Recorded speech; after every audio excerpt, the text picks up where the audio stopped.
khang no unte nuam dang jang sakik thei biak to ba tunga lungdam ko masahang khang no unte pai main pasien min phan na lamai pai main pasien kamal mun kharong sim no ning late namba zalenga tang khat pan tang thum to pa tunga lungdam na ko in ama min phat un la ama sep na khem pe mi te lak khe thei sakun ama tunga la sa un ama tunga phat na la sa un la alam dang asem te khem pe gen chat ta un ama min siang tho hang in lungdam ko un la to pa azong mi te lungdam ta hen isim khiat pasen kamal to pa mi mal kim khat chia tuwang pe ta hen amen kal kha sung ton tung to pa om pi na te pula khom ni mo to pa hoi hi ke tunga pe na mo to pa hoi hi ke tunga to pa hoi hi ke tunga to pa hoi hi ke tunga nai to pa hoi hi ke le kai tuan sunga pe chai ni to pa hoi hi ke le kai tuan sunga to pa hoi hi ke le kai tuan sunga to pa hoi hi ke le kai tuan sunga ka te pula khom lai ni to pa hoi hi aton tu min chai ni mo tu ve to pa hoi hi aton tu min to pa hoi hi aton tu min to pa hoi hi aton tu min to pa hoi na pulang kal ki khatia tunga to pa ni bang ta he amen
พัดโคมลายนี้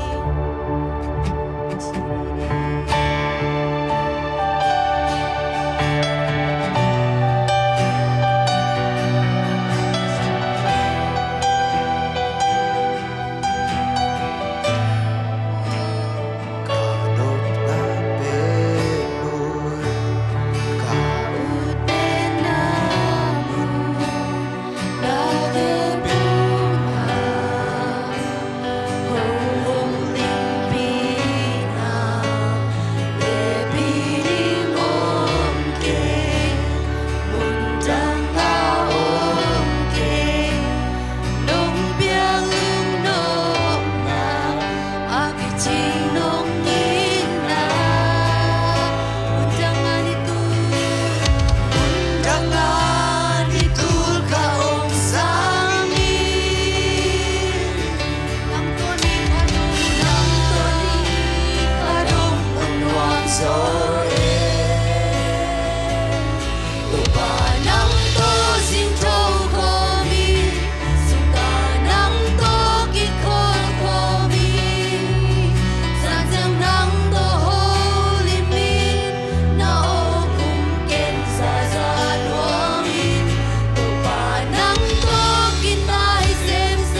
Amen. Lungdam to pa. Nang mahoy natin, isiminto pa nang manumusak namin na tunga lungdam na upo ako. Pao nang main biyak-biyak na te to pa hijiang dong ato pa naman guwazo pinamin ng mga tunga lungdam na upo ako. Kahunay na to pa, jamin te isong to pa hunzan di te isong to pa nang makasiyang tuwin to pa. Maute nang manuumpin la to pa kamabanay tate kempuan nang manungton pinong kitwa piding udin. Nazar kwa mi Jesu Christ kadbeng misoy na kudvang liya sunga kun kawai kempe kung ngap kikuhi kong biyak papasiano.